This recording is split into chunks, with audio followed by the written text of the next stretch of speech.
Thank you for joining us today for the Burnsville Chamber Meet the Candidate Forums. My name is Jennifer Harmoning with the Burnsville Chamber of Commerce, and I'm pleased to introduce our moderator today, Brady Folkstead, our Public Policy Chair from Lakeview Bank.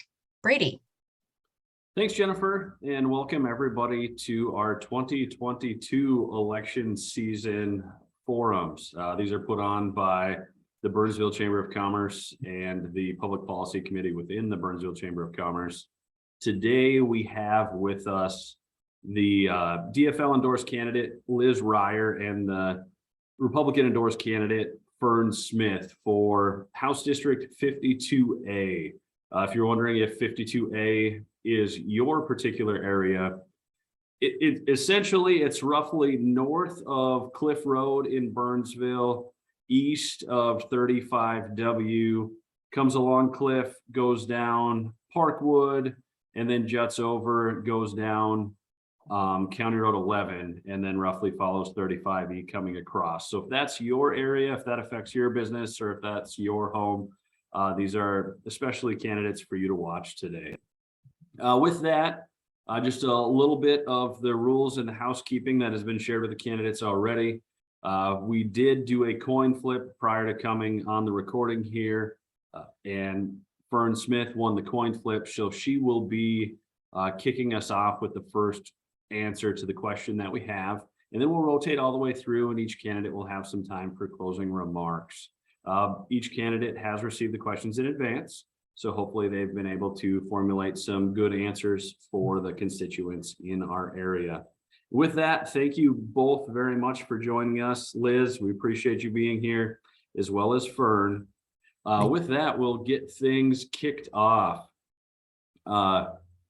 First question to you, Fern. Well, first, welcome, but tell us a little bit about yourself and what motivated you to run for office. Well, I am Fern Smith, running for the Minnesota House seat in 52A. And what motivated me to run is because I see things happening around me, that are affecting my neighbors, my family, and my friends adversely. And so I want to be able to do something to help, the rising inflation, crime, and the things that are going on in the education and schools. I see that's affecting all of us. So my motivation is to be able to help all of us. We all are looking to have the same things. We have common needs. We have families that we want to be able to support. We want to be able to feed our kids. We want to be able to educate our children according to the values that we share, that we have, that we hold. So I'm a fighter. I am a servant at heart. I was raised to help people in any way I could, if I could. My parents would say, if you can do something now to help something, you be the one to do it. Don't wait for someone else to do it. So that's my motivation for running. I want to make Minnesota better for everyone. And I'm willing to step up and take leadership, because we've had a lack of leadership in some areas in Minnesota. Take the $250 billion that was misappropriated. That's, I believe, a lack of leadership and oversight. So that's why I'm running. I'm running to make Minnesota a better, safer place for everyone, with leadership that's accountable and fair. Thanks, Fern. Thank you. And now over to you, Liz. Welcome. Thank you very much for joining us today. And tell us a little bit about yourself and why you chose to run for office. Thank you so much. First of all, I just want to thank the Chamber for the invitation to join the forum, because coming together to share our views is essential to having an informed electorate. So I appreciate you creating the opportunity for us. I'm Liz Reyer. I'm running for a second term as state representative because I'm committed to a strong, healthy, and equitable Minnesota. We need legislators who listen to the community, find real solutions, build partnerships, and take bold action to address the most pressing issues we face in Burnsville and Dakota County and across the state. This past term, I demonstrated my ability to get people to work together and get legislation across the finish line. This includes improving access to dental care for Medicaid members by nearly doubling reimbursements to dentists and increasing funding for the Adult Mental Health Initiative, which had been facing cuts. But many important issues weren't addressed and bills to fix them were left unpassed.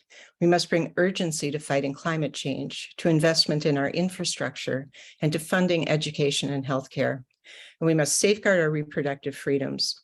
I'll continue my push for smarter policies and funding commitment in these areas.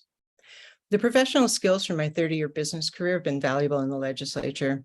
As an experienced consultant, I'm able to quickly absorb, critique, and synthesize information. This leads to quality policy making.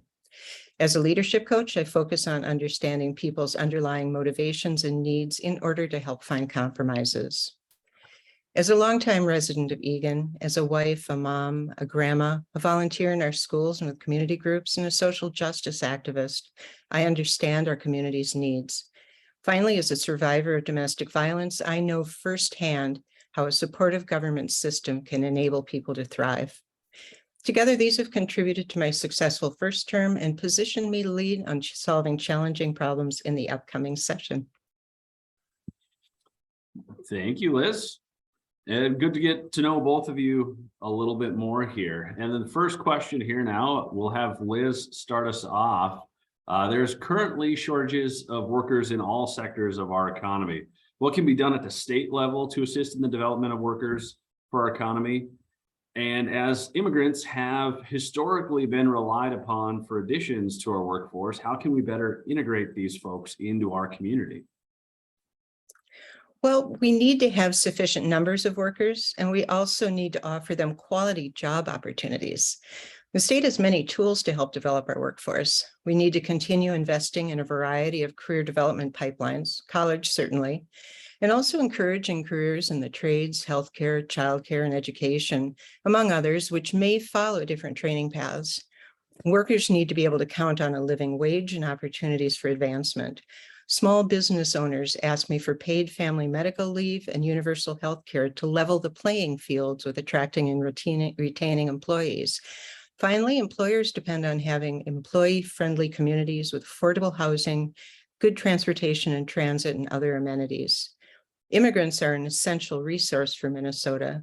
Robust state policies, like access to public programs and getting a driver's license, can set the foundation.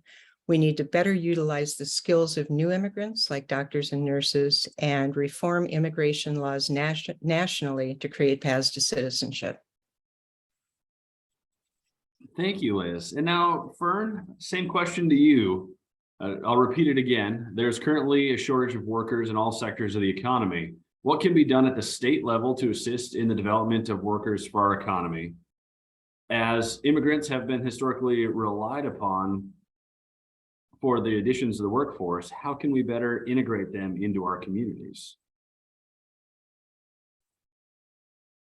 Fern, I've got you on mute still. Yeah. There you go. Okay, so we do need competent workers, and so that therefore we need them to have basic skills and work ethics. And we do have people coming in who have skills, but we need to have a better education system.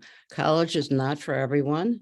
So we need to continue to bring back technical training in our schools so that the students have a choice that best suits them. Immigration also implies that people are obeying the law and coming through a lawful process, so that the American economy can appropriate all the people who are coming in. If there is no process, or it's not the process that we do have is that we don't abide by it, then it's very difficult to plan effectively for the people who are seeking jobs and seeking employment. So right now, I believe that the process is broken and it needs to get fixed for the benefits of everyone. But again, we need to have people with skill. We need to have education for them, training, so that they can be in the jobs that are equitable for them. Thank you. Thank you, Fern. Mm-hmm. And with that, the next one up is going to come to you again, Fern. School funding. I think every single time we've done this, it comes up every single year. It's always a topic. This time around, does the funding formula for schools need to change? If so, what are your thoughts on changing the formula or increasing the effectiveness of the deployment of our state dollars in education? Okay, I do support funding of schools, and whether or not the formula that we have needs to be changed. We need to look at private schools and homeschoolers, then we get better results. So money doesn't solve everything. We need to have a very thorough analysis done about what is effective in managing our goals and the money that we are putting out there. So right now we're spending a lot of money, yet our students are declining in reading and writing and, the basic academic skills. So some of the things I think that need to be done to change is that comprehensive sex education and CRT do not belong in schools. And so we need parents to have more input in their children's education and more choice so that they can choose the best education for their child. Thank you. And now, Liz, for you, same question, hot topic, school funding. What are your thoughts on the current formula? Does it need to change? If so, how do we change it, or what do we do to increase the effectiveness of our deployed public dollars? Thanks. Strong public schools are the foundation of a prosperous and successful society, and they prepare our future workforce. We need to fully fund our schools, making the investments our teachers, staff, and students all need. We currently fund about 85% of our public schools budgets through the general fund using the education formula. This approach should be improved by indexing the formula to inflation so it can keep up. And we should also evaluate the categoricals such as transportation sparsity within the formula to make sure they're working well. I should also mention a major pain point in school funding, the special education and English learner cross subsidies that result from unfunded federal mandates. A substantial share of school funding dollars currently go to address these important needs. We have the opportunity to make major progress on filling this gap using a portion of the historic budget surplus as we passed in the House 2022 education bill. Thank you, Liz. Now the next one, this one has been a topic of both the state chamber and locally here. It's been publicized that the Minnesota Pollution Control Agency last year transitioned to the California emission standards. Recently, now California has banned the sale of new fossil fuel powered vehicles beginning in 2035. How does this affect Minnesota?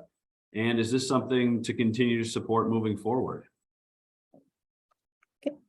The change in California's standards doesn't automatically affect Minnesota. We made the choice for model year 2025, which goes into effect in 2024. And Governor Walz is doing the right thing for 2035 by not deciding now. So we can evaluate based on market conditions at the time over the subsequent 10 years. That said, the climate crisis is here. We see the evidence every day.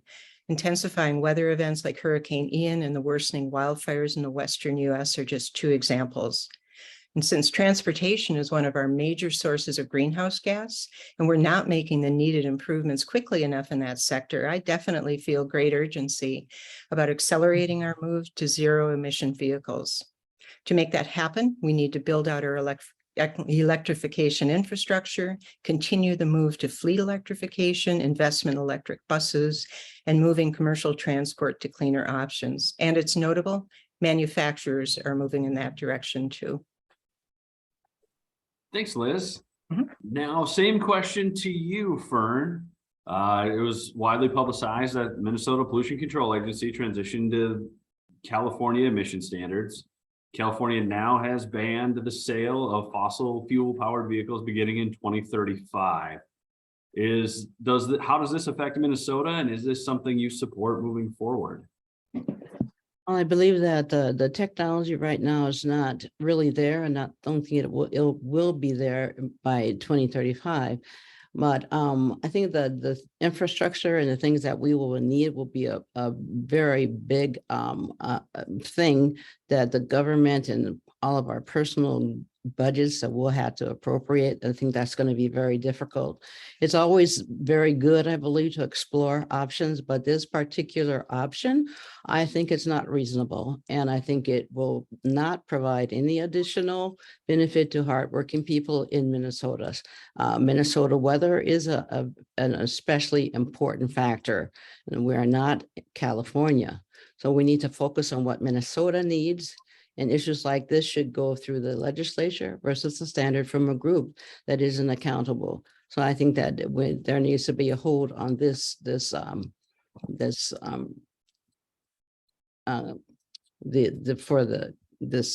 California. Yeah, it needs to be held. Thank you.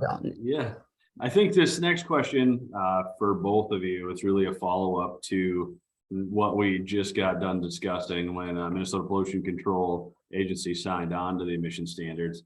More than anything, and this question will go to Fern, more than anything, business communities desire consistency in laws and regulation. As this one was changed administratively, how do we prevent mass changes in regulation from changing every time we get a new governor elected in the state of Minnesota? Okay, I do believe that the business community does have some responsibility to engage in this, but the governor and the legislators also should be accountable, have open door policies to work with all of the issues that are in a fair manner, rather than give them directions just sort of as a across the board direction. We should be getting back to our basic constitutional responsibilities when we're making rules and regulations and laws, not have bills that are full of all kinds of things, the pages of information and issues that are not relevant, that we should have a one issue bills going forth for this. And so currently we need to have better execution of this in our state. Thank you. And now, Liz, same question to you. The whipsaw here, the business community desires consistency in laws and regulation. How do we prevent mass regulation change every time we get a new governor elected to office? Well, having worked in the private sector, I do understand how valuable consistency and predictability are to the business community.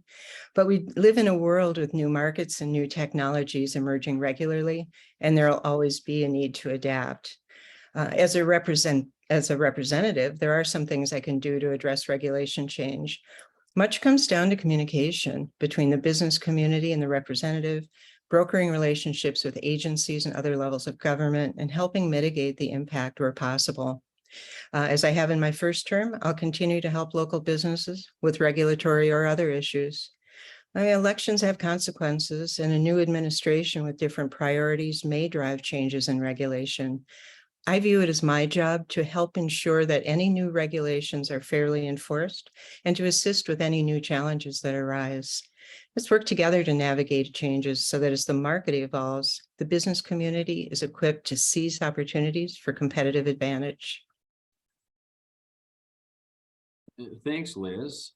Now the next question, and I believe this is going to be the last question before the closing remarks here. This one will be right back to you, Liz. Local businesses fare far better when there's periods of lower crime. Currently, the state and the nation, we've been experiencing an increase in criminal activity.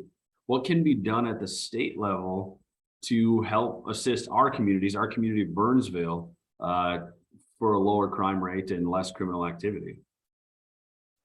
Everyone deserves to be safe in their community. That's why public safety needs to remain a top priority for state government.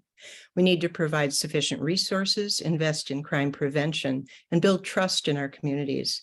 For example, include mental health workers and social workers in public safety departments. Provide funding for sufficient staffing, training, and equipment as passed by the House in 2022.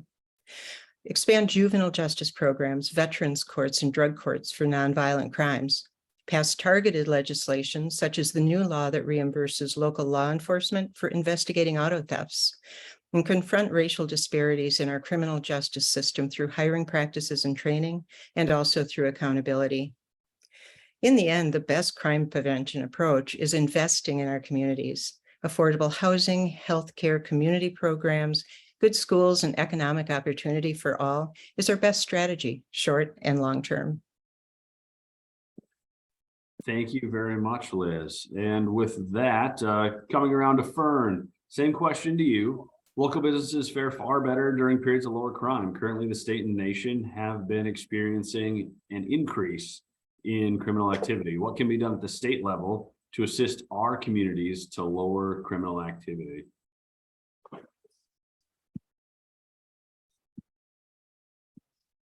Unmute myself. Okay, sorry. First of all our actions must have consequences, and so a crime must have a consequence. We need to have our police on the streets, well funded with the support, give them the tools and training that they need to do their jobs. And then we also need to have judges that are accountable for the decisions that they're making. If they're releasing criminals and they are repeat offenders, they should be accountable for that. We need to have juveniles be accountable for the crimes that they commit. And not released because of their age. They're too young for this, but no, if they're old enough to commit a crime, they should be held accountable for it. They're committing crimes of carjacking and murders and things and like matter. We also need to have the correct punishments for people that are doing sex trafficking in our state and drugs that are coming in. We need more serious penalties for that so that our state can be made safe to raise families. And thank you very much, Fern. With that, gotta get the light out of my face here. There we go. With that, that's going to wrap things up. We're going to go to our closing remarks. Now, this is going to go to Fern first. Thank you again, Fern, for joining us, and let us know why you'd be the best candidate to represent our area in the House District 52A race. Okay, well, thank you. Thank you again to the Burnsville Chamber for hosting this event. It's been great to be able to express my feelings and where I'm at. But I believe I can do the best job as representative because I'm someone who cares about everyone around me. I want to make things better for all of us. And again, I'm a fighter, a servant, and a defender at heart. I will lead in a way that make people rejoice because their needs are being met reasonably, where their rights are being preserved, and they are not being pressured to live according to a narrative that is against their personal faith, values, and convictions. I will listen to those around me and serve everyone as if they were my own family. Again, I'm Fern Smith, candidate for Minnesota House 52A. Thank you. Thank you, Fern. And Liz, to end us for this afternoon, please let us know. Thank you for joining us, but please let us know why you'd be the best candidate to represent our area in 52A. I've got you on mute. Thank you. In my first term, I demonstrated my ability to pass meaningful bipartisan legislation. I've earned the trust of business, labor, environmental groups, local government, and social advocacy groups. I've used my business skills to solve challenging problems and have formed bonds with constituents as I address the issues they raise. I'm deeply committed to my values around equity and justice and to addressing our climate crisis. It's our responsibility to leave the world a better place for future generations. Government is us. It's a way to create collective action that benefits all, and it's an honor to be a part of our democratic process. I will continue to build relationships across the aisle and cultivate common ground. Harsh negativity is leading to voter cynicism and frustration. We all need to put the community first and focus on meaningful policies that improve people's lives. I hope to continue serving our community and return to the House for another term, and finally want to thank the Chamber again for holding this forum. Thank you very much, Liz. Thank you, Liz. Thank you, Fern. Thank you for those that tuned in to watch us this afternoon as we discussed with the candidates from House District 52A. Again, joining us, we had Fern Smith, the Republican endorsed candidate from 52A, and Liz Reyer, the Democrat or DFL endorsed candidate from District 52A as well. Thank you very much. Again, I'm Brady Folkestad with the Burnsville Chamber Public Policy Committee. And I hope you guys that are watching were able to gain a little bit more knowledge about our local candidates. Thank you, Brady, and thank you to our candidates. We appreciate your involvement in this process, and we look forward to additional Meet the Candidate forums this week. We'll be putting the recordings out for all of our state offices as well as our city council and school board. So check those out on our YouTube page. And again, this is Jennifer Harmoning with the Burnsville Chamber of Commerce. Thanks for joining us today.